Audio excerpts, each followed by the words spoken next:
Hi, everyone, and we are live. It is Wednesday, and you know what that means? It's closing show live day, and it's another Wednesday. Woo! Hope everyone's week is going well. Tell us where you're calling from or joining us from. Not calling, we're talking about calls today, though. But tell me where you are joining from. Last week we had people all over the world. I'm curious where you're joining us from today. I'm joining you today from Toronto, Canada. So thanks for joining us. So if you got the ping, don't know what this is, don't worry. The Closing Show Live is a weekly live show featuring the people of Proposify, sales stars in the trenches, and revenue leaders. The Closing Show Live is hosted by me, Nadia Milani, VP of Marketing at Proposify. And every week, we discuss the challenges we're facing and the no BS lessons we've learned so you can crush your close rates. We also talk about the fails, like we talk about experiments we've run, the failures we've had along the way, so you can learn from our mistakes. So some housekeeping before we start the show. Sometimes the live will freeze, so it's not us, it's actually LinkedIn. It happens on LinkedIn once in a while. So if that happens to you today, just press pause and then play again, and you'll come back live. So what are we talking about today? So lots of playbooks out there on how to make a good outbound call, right? So we're talking about outbound calls, cold calls, but we're getting down to business and covering 5 ways to perfect your call with Tom Slocum. Woo! So Tom Slocum in the house. We're also going to review some live cold calls today. So some cold calls live with our own Proposify AEs, Mark Smith and Cormac Brown. It's going to be awesome. So let's welcome Tom Slocum to the show. Hey, Tom. What's going on? Happy Nice to to be see here. you. Nice to So see you. you know what I didn't do? I didn't actually tell people what you do. So who are you, Tom Slocum? I usually do the intro, but I didn't this time. But I don't care because you know what you do better than I do. Hey, Yeah. it's all right. I'm Tom Slocum, 16-year sales vet, now turned founder of my own company called The SD Lab, where I am consulting and advising founders and early stage companies in scaling and optimizing their go-to-market. So guiding them through a 14-week program, helping them, bring in more revenue, more meetings booked, and have a scalable, repeatable process. And I've been known as the cold calling king by some people that call me in my content. I love cold calling. So when you asked me to be on and kind of dive into this stuff, this is my bread and butter and something I really enjoy. So I'm excited to be here. So you're also really generous because you're going to be giving away a prize today or helping me give away a prize today, which is awesome. So first of all, the prize is you can win one of 2 30-minute consultations with Tom plus a cold outreach email template bundle. So what do you do to win? All you got to do is ask a question. So if you have a question throughout the show, just enter it into the comments tab, wherever you're joining us from today. So if it's LinkedIn, Facebook, or YouTube, we're actually streaming on YouTube. Just ask a question and you'll be entered to win one of 2 consultations with Tom. And you're going to find out at the end of today's show. So it's not like you're going to have to wait a whole week. I'll let you know on LinkedIn. Me personally will let you know. So thank you for that, Tom. I really appreciate it. But what's the cold outreach email template bundle? What do they get? Yeah, so what I've done is in that purchase, you'll get 35 email templates that are pre-structured and ripped apart for you to be able to implement into your own process. So there's a couple sequences in there. There's, it's more for inspiration. It's very hard in outbound, as we'll get into this, to sometimes just get the gears rolling on how to position an email, get those gears moving. You need a little bit of structure. So these are 35 templates that you can either plug and play with your own information or get inspiration from and be like, oh, I could word mine this way and kind of structure it. But 35 of them ready to go for you, all in order, all organized for you to crush at email. Whoa, Eddie Banham's in the house. Hey, Eddie. Oh, snap. Yeah, Eddie's in the house. Ryan also asks, is there a replay after this episode airs? You bet. All you got to do, it's on LinkedIn. And then we have it on our website. Yeah. And we actually have a podcast. We're going to be promoting that soon, but all of these are on the podcast after, available on Spotify and Apple iTunes. Okay, so let's get to it. Lots of questions. You're better at this than I am, Tom, because you replied on LinkedIn. I haven't figured out how to do all of that all at one time, but I'm going to let you lead the way. Okay, so let's start. So the first question I have for you, why is outbound so freaking hard? It's a lot of reasons, right? There's a lot of competition, a lot of noise. There's a lack of personalization that is occurring. Ineffective messaging. People are, pitch slapping. They are throwing out everything in the kitchen sink about what makes them so great. There's really poor lead targeting that has, issues for the reps where it makes it really hard for them because, again, you might see a rep making 100 dials in a day and going nowhere. And it's not that they're terrible at anything or that they can't have a conversation. It's that their lead targeting is really bad. They don't have the right data in front of them. And then why it's even so hard, even at the top of all of this, is the resistance from our prospects dealing with them. And for right now, they are demanding more from folks that are trying to get their attention. You see it all over LinkedIn. You see it when you're out there in the trenches. The bar has been raised. And so that's, why outbound could be challenging. And then also you're taking somebody from zero to a closed deal. And that is challenging to interrupt somebody's day, cold call them, shoot them an email, and try to get them to take action or change their mindset within 30 seconds of a phone call or in one email. So it makes outbound super, super, super hard.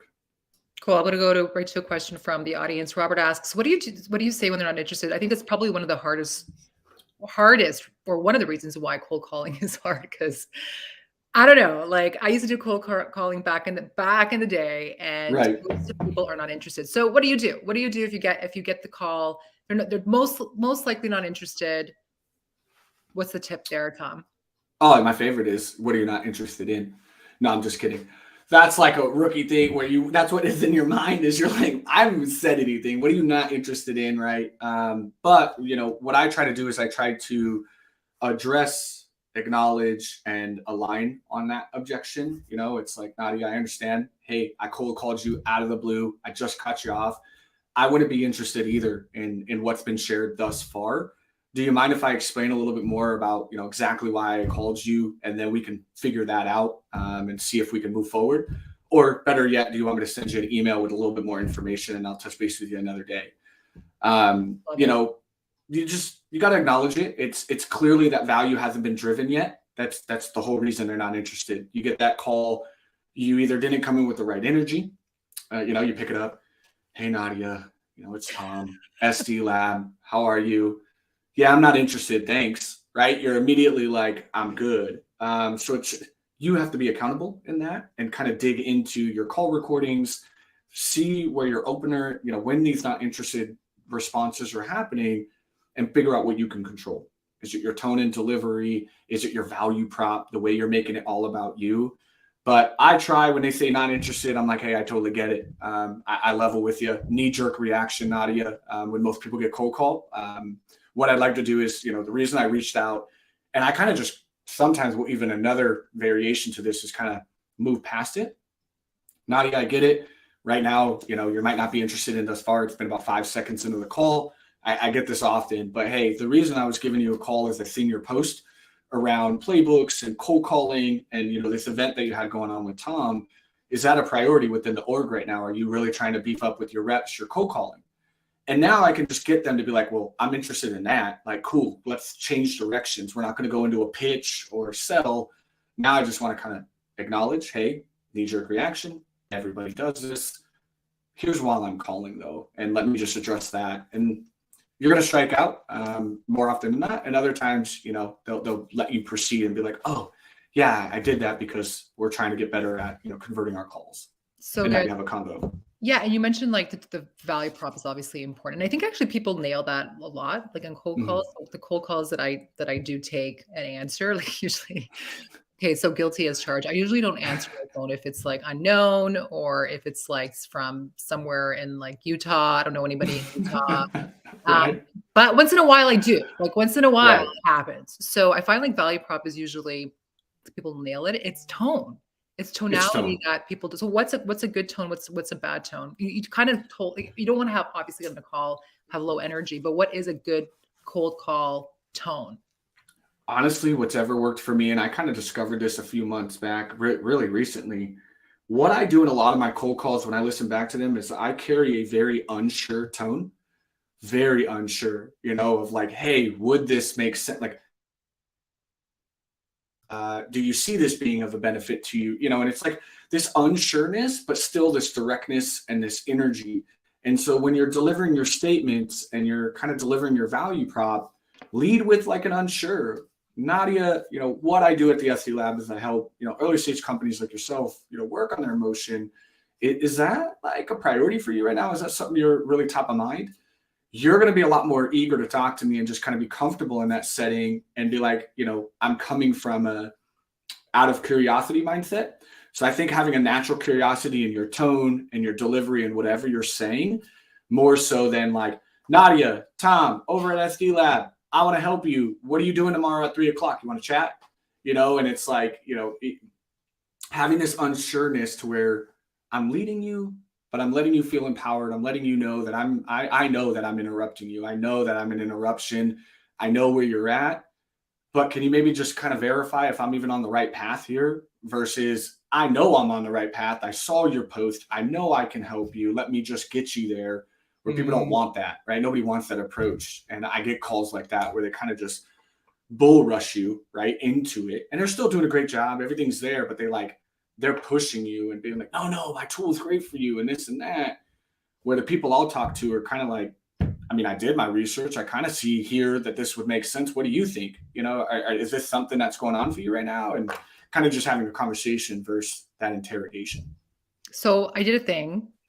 So I did this hype cycle GTM game. So Yeah. it's a competition where marketers get schooled by sales experts, and then sales experts, sales pros get schooled by marketers. And I was on the panel of marketers being schooled by salespeople. So we had Jake Dunlap on the cold call round. So I had to give a cold call. And it was interesting because I'm typically like high energy, and my tonality is usually like up here. And when I delivered the cold call, Jake's like, yeah, no, your energy is like way off. And I'm like, it was like a aha moment. I'm like, what do you mean it's way off? This is me. This is how I am. This is what right. But what he mentioned is if you come across as like, oh, then that's actually something that will deter people on a cold call, an outbound call. So I thought that was really interesting. And it's more about everything that you just said. It's about curiosity, doing the homework, understanding what the customer or the prospect needs based on some research that you've done, and coming in a calm, cool, collected tone, which helps. So I love that. It's the same in email, right? When you're doing outbound email, you'll look at our friends from Lavender, you'll look at some of the email companies that look at this data, and the unsure tone was still, the trick is the finesse, and we'll talk about this as we get deeper, is you got to put in practice. This takes time. This isn't something I was great at when I just picked up the phone. I wasn't picking up the phone coming out of the womb like hockey players, right? It took time, but you'll see that they all talk about this unsure tone. And you allowing the prospect to feel empowered through the conversation, but in the back of mind where it's going. I know where I want it to go. I'm asking open-ended questions that I already know where I would like. I'm kind of, Nadia, when you talk about cold calling, is it the opener, the middle, or the close that is the hardest for you?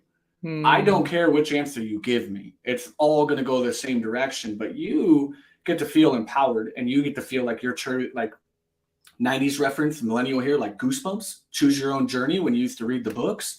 Like you choose your own journey, right? Wherever you want to go, but I'm great with wherever you go. You tell me it's the opener, great. I can talk about that. Let's kind of dig into that. And I'm assuming if the opener's struggling, this part's struggling too, and I can dig into that. Or you're like, it's the middle. Okay. And doesn't matter. You pick the journey, but I ultimately am guiding, but I'm unsure. Right. I'm like, hey, based on your post and this event you got going on, I can tell that cold calling might be something you guys are focusing on in, Q2, Q3. Like, tell me about that. Is it, the opener? Is it the cold? Where is it that you see you're struggling? That makes you feel good, right? And makes you be like, I can talk, and lead the way. Love it. Melinda asks, if cold calling isn't your thing, I didn't say thing. Sorry, I said thing. She said thing. Can you at least get comfortable enough with it to make the calls with success? Great question. You can. I think so. I believe so. I've seen people, transition careers. You can see it all over LinkedIn in the last like 2 years. I think that cold calling isn't anybody's thing. Even seasoned vets like ourselves, like it's not always the greatest thing to have to do. And it may not always be your thing, but you can absolutely get enough confidence and enough structure and enough, feeling in the practice of the call to where you can be great at it. I think it's something that can be learned. I think it's definitely something with the right empowerment from your leaders. And I know that's part of this segment later. Yeah. With the right coaching and stuff, you can unlock that to where you make phone calls every day. You talk to your friends, right? Yeah. You talk to your grandma, your mom, you're making calls, you're texting your friends. Really, there's nothing different than doing that same phone call and you just happen to be selling something this time, or calling your best friend and be like, I saw your TikTok last night. I saw you were looking at this, makeup or, this car piece you were looking for. I have a solution. Let me show you this real quick. I was doing some research and I saw that, would this be what you were looking for? Take that same arena and apply it to what we do. And you can get comfortable with that and learn that but you don't just, rip cold calls all day to your friends blindly and just be like, calling them up. But you can definitely get comfortable. Calling friends, the lost art, yes. The lost art of calling friends. Nick, hey Nick, he asks, when cold calling is volume of calls more, so is it more important? So volume when cold calling, important, yeah, or should you research each prospect before and try to be more relevant? So I guess using more personalization in the cold calling process. What are your thoughts? This is again going to come up later, and I believe in there's a blend to both of this. I think volume of calls is important in the beginning because I encourage everyone in the first 90 days to fail hard and fail fast. Get it, rip the Band-Aid, get as many convos as you can, get as many failures as you can, objections as you can, and be eager to just breathe and know for 90 days I just need to get going, and I'm going to get tighter in each one, and have that volume. But at the same time, you need to be researching. You need to be using, show me, you know me. Shout out to Samantha McKenna coining this, right? Is like I said, I do trigger-based outreach, right? So I would call Nadia on my list if something shows me there's a true relevancy here as to how can I feel confident to kind of give you a little push, because I know I'm standing in my truth. Like, Nadia, I saw your post, or I saw this on the website. Like, I know this is happening and my product or my service does something in that. I'm good with kind of being a little bit bullish, asking a little bit deeper questions with you. So what I like to do is bucket. To solve this problem, and to your question, Nick, is what I teach in the SD lab, what I teach SDRs is prioritization and bucketing. You should be bucketing your tiers based on your top heavy hitters all the way down to those things that are super irrelevant. And so your top tiers are getting that personal I use the 3x3, 5x5 method when cold calling.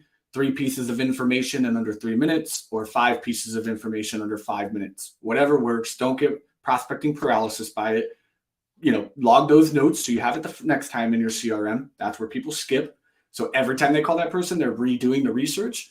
Don't do that. Notate it. Put it in there. Nadia posted on this day about cold calling. I've seen her on this podcast, right? Nugget those things, or what you find in their LinkedIn.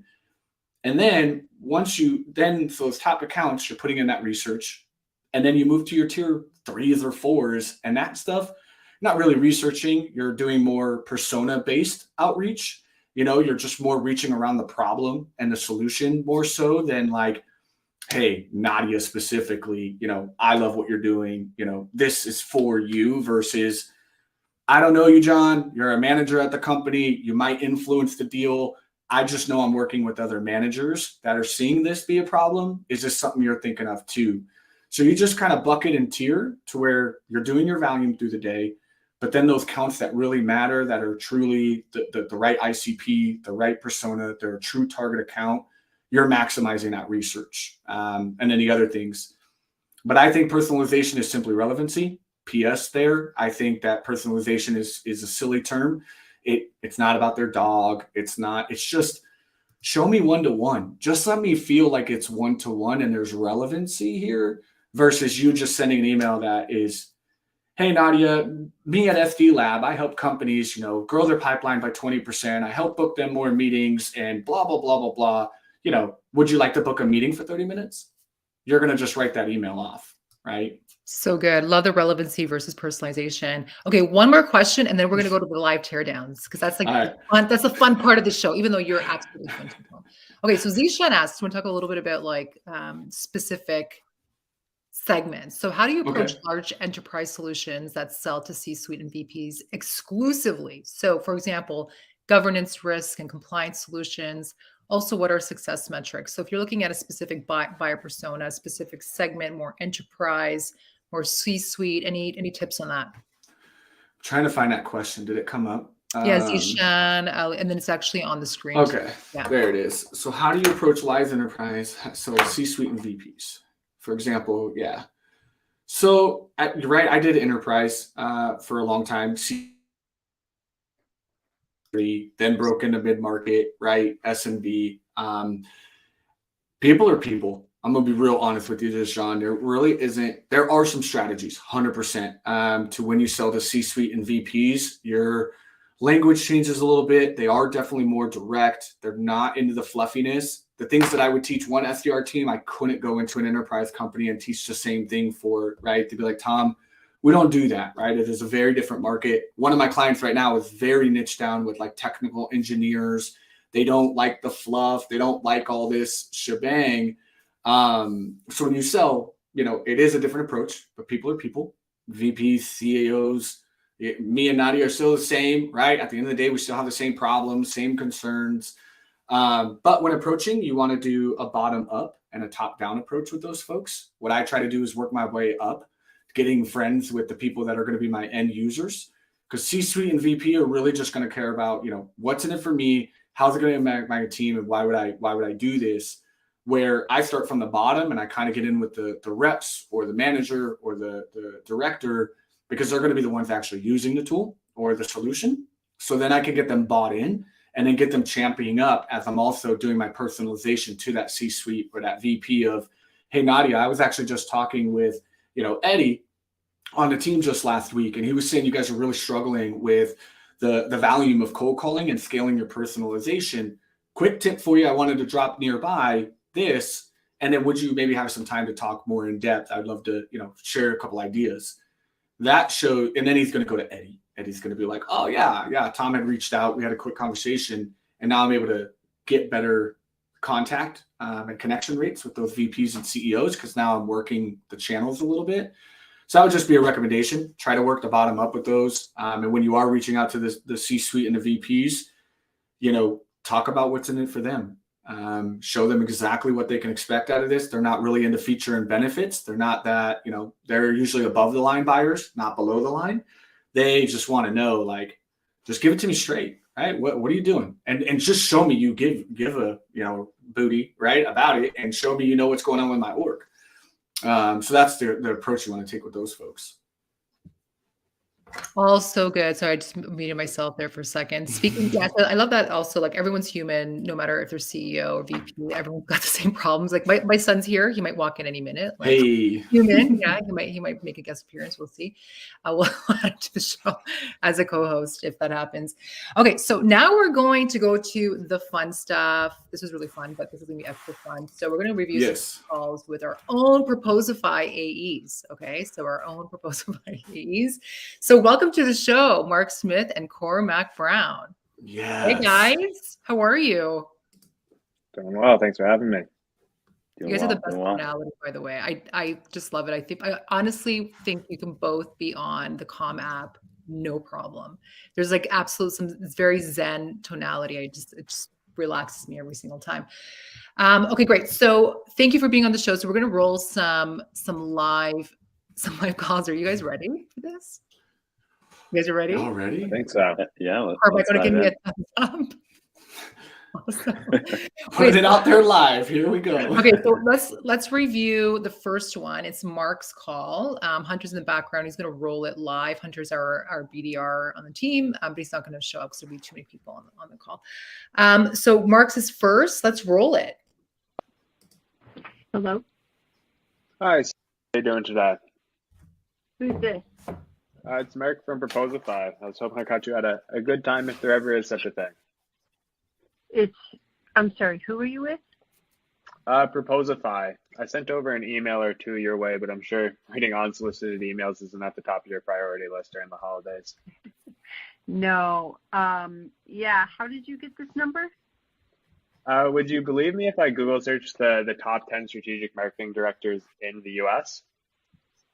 No. We have a software that captures information from LinkedIn. That's how we get that information. Okay. Oh, okay. Yeah, I don't really want this number to be public, so No, thanks is for it the- your personal number? yes, and I Okay, will my fix that. apologies. Yeah, I'm.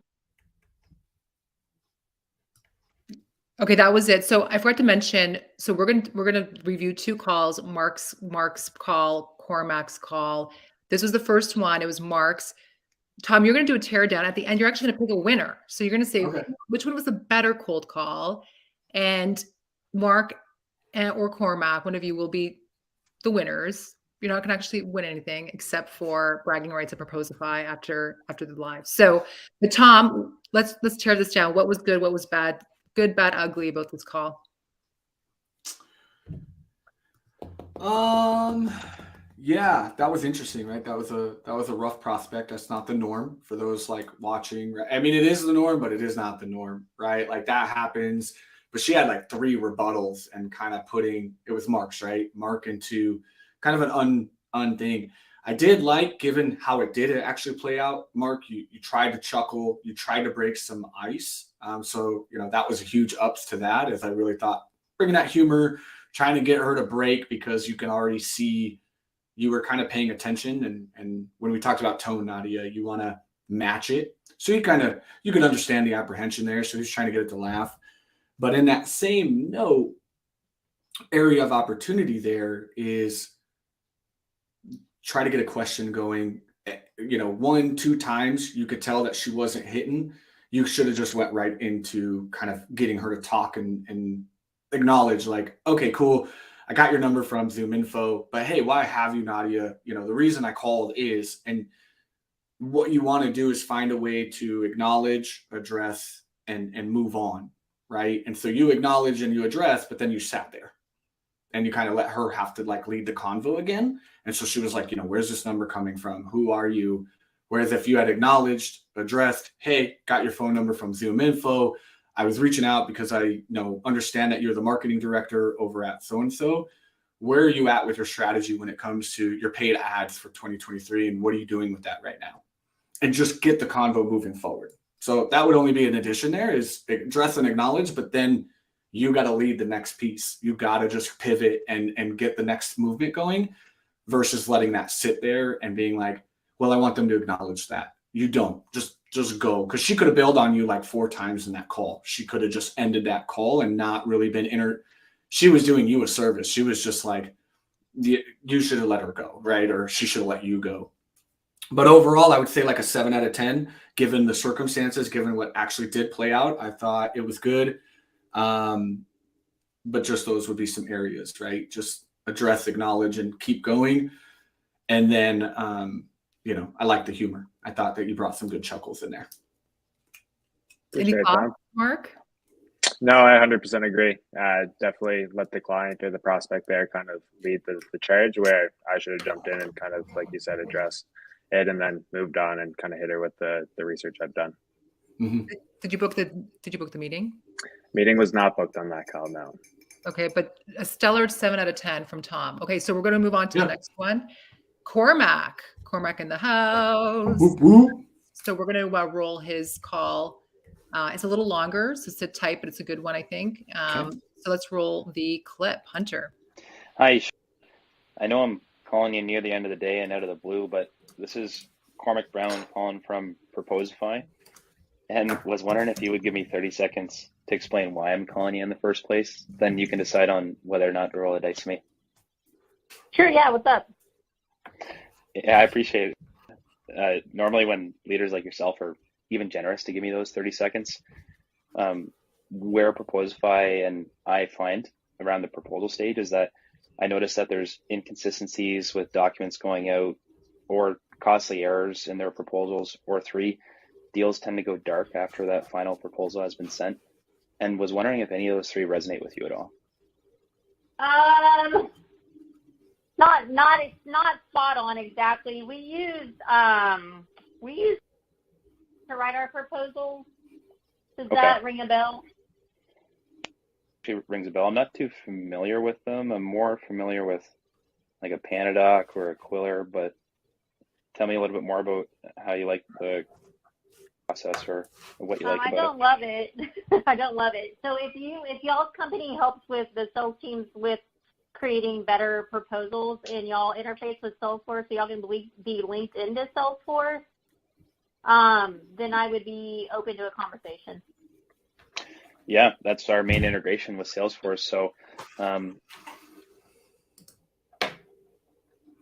Awesome. So it's actually a longer clip. It looks like we shortened it. Probably better because Okay. we're running out of time. Yeah. So top thoughts, Tom, on that one. I feel like Cormac listens to my content or follows me on LinkedIn or some of the others in the group. I loved your opener. You pulled the Ronin, Brassar, roll the dice opener. I'm not big. Come for me in the comments. I'm not big on permission-based openers or acknowledging that, I try to just get to it, right? Versus giving them that first out. But it worked for you. You had a great opener. Your tone and delivery was really good. Same with you, Mark, going back to that. I thought in your call, I didn't acknowledge that, but I did think you had some good tone. You did try to match your prospect as well and try to pick that up. But Cormac, I thought that was really good on the opener. I was taking a lot of notes and now I can't piece them together. The other piece, when you did what I've been doing throughout this whole event, is you did do the 3 options, right? You said that, right? You talked about what you're seeing. You made them relatable of like, hey, most people that are using these softwares are seeing this go dark, this or this. But I believe your question was a yes or no. And so she kind of had to come up with the response, where just a tweak there is after you say those, you can say, which of the, is that what you said? Did you say which of these 3? Do you remember what you said right there? Yeah. I typically, you catch a good point. I usually say, any of those 3 resonate with you at all? Correct. That's no. Yes. And now you're putting the burden on me to then continue that conversation, where you can rephrase that question of, typically most managers and directors are dealing with that part of the process, or, one of these 3, which of them resonates with you most and how are you attacking it today? And you can kind of open that conversation. And now the person would respond, oh, for me, it's when they really go dark. What we've done thus far is try to, we do everything by hand. And it could have been a different discussion. Either way, you booked the meeting. So again, it was a great call. I liked how you opened her up, but yeah, that's it. I would say you're probably the winner, just simply because that was a really, really good call. Cormac. Yeah, I'm going to ruin it, right? I probably should have waited. But I don't have much more to add. I really did enjoy that call. The only notes I had is, in that opener, change from a close-ended question to, do these resonate with you, to, of the 3, which one's a struggle for you now? And just to seek to understand where they are, open that second part to how are you, approaching that today? But she was feeding you, but she had to be the one to get there. That was just a good targeting. You just got a great meeting. She picked up, but she was kind of like, if you could just do this right now, you got me. So really good relevancy. Again, there was no personalization there. As you all saw in the comments, Cormac didn't do anything. Didn't bring in anything, didn't even talk. I don't even know who this person was, but he brought relevancy to this person and she opened right up. And it was right message, right time, right person. And he was able to secure the meeting there. But outside of a meeting booked or not, I'm not judging on that. It was just simply that was a really good kind of conversation you had there, Cormac. Tone, delivery, questions. Mark's was just a crappy situation. I don't know how you pulled those calls, because one was like literally a perfect layup and the other one was just like you were going to get much with her, like no matter what Mark did. There was a few tweaks, but Mark, she was just like, how'd you get my number? What are you doing? Why are you calling me? And you're like, okay, cool. I'm just going to Homer Simpson into the bushes and I'm going to go. What Mark said hello. Cormac's? She was like, yes. No, Mark's. So what was Cormac's score out of 10? Sorry. 8 out of 10. 8 out of 10. Okay, awesome. So 8 out of 10 for Cormac, 7 out of 10 for Mark. Thanks so much, Mark and Cormac, for joining us. That was awesome. I actually learned a lot. I took some notes. I took some notes on how to perfect the outbound calls. So honestly, these shows go by so fast. It was so fun. Tom, I'm so happy to have you here. It's 30 minutes is up and we have so many comments, so many questions in the chat. So we're going to answer them for you after the show. So thanks everyone for leaving them. For those questions that made it to the show, two of you will win one of 30-minute consultations with Tom, plus the email pack. So again, thanks everyone for joining us. Tom, where can people reach you if they want more information on how they can get your help? For all of y'all here, please, LinkedIn's my #1 channel. I'm here. Drop a note, come into my content, right? Social sell me. But I'm usually here. You can find me. I'm going to drop, if you're cool with it as well, Nadia, I'm going to drop the Gumroad link to my email templates. Yeah. Some people were like, yo, if they don't win, can they get that? So I'm just going to drop that. You guys can go there, pick those up. I'll have a second set coming out in a couple weeks. But yeah, come find me on LinkedIn or cold call me. I do love a good cold call. So if you can find my number, it's been tricky to find lately. I've had some SDRs be like, yo, you're off the grid. So I'll know if you find me and can call me. I recently changed my number. So all the data providers are broken for a small window and I love it. Nobody can find me. So I know if you find me and get through to my phone, like I'll give you that 5 minutes and hear you out. But yeah, find me on LinkedIn for sure. That was so good. So thanks again for joining us, Tom. Thanks for joining us, Mark and Cormac. Thanks to Hunter in the background who's producing the show. Thanks everyone for joining us. Join us next week. We're going to have Caitlin Bergeron. She's the customer whisperer. We're going to talk all about why whoever gets closest to the customer wins. It's going to be freaking awesome. See you next Wednesday. Have a good one.